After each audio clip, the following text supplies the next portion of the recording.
नमस्कार मैत्रिणींनो, आज आपण हे भाताचा चिवडा बनवूया। हे भात मी काय केले, आधी वाळवून घेतले, भात करून घेतलं आणि फ्रीजमध्ये ठेवलं। मग ते कडक कडक झालं। त्याच्यानंतर मी उन्हात वाळवून घेऊन मग फॅन खाली परत वाळवलं।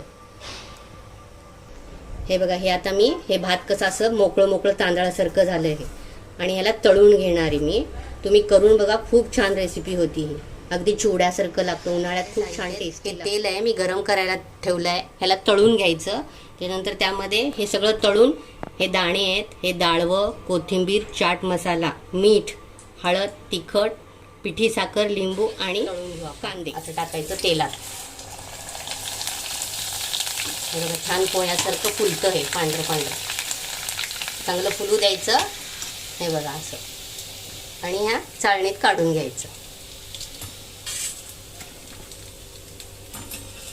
आता आपले तळून झालेले आहेत। हे बघा, हे कसे कुरकुरीत झालेत, हे बघा अक्षरशः असे कुरकुरीत होतात, हे पा मुरमुऱ्यासारखे।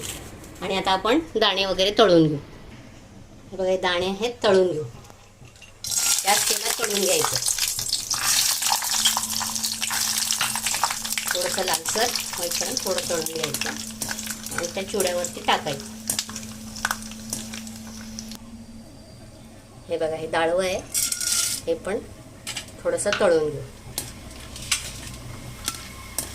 थोडंसं तांबूस रंग येईपर्यंत तळून घ्यायचं आणि काढायचं। हे बघा, हे आपले शेंगदाणे आणि डाळवं तळून घेतली आहे। आता आपण डाळवं आणि दाणे ह्यावर टाकून घेऊ। असं टाकून घ्यायचं सगळं। ह्यावरती आता हे पिठी साखर आहे, पिठी साखर टाकू थोडी। हे तिखट आहे, तिखट टाकू चांगलं 2-3 चमचे, सगळीकडे टाकून द्यायचं। असं गरम गरम ह्याच्यावर टाकून द्यायचं, म्हणजे ते छान चिटकतं त्याला।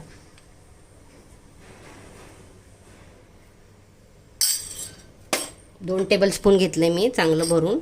हळद थोडीशी टाकायची, अर्धा चमचा।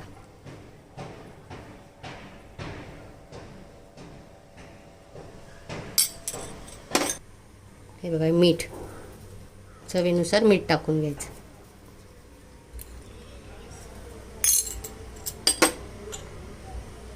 आणि हा चाट मसाला आहे, थोडं ह्याला छान कालवून घ्यायचं। आता हा आपला भाताचा चिवडा तयार झालेला आहे, आणि तुम्ही नक्की करून बघा आणि मला कमेंट्समध्ये कळवा। माझ्या चॅनलला लाईक, शेअर आणि सबस्क्राईब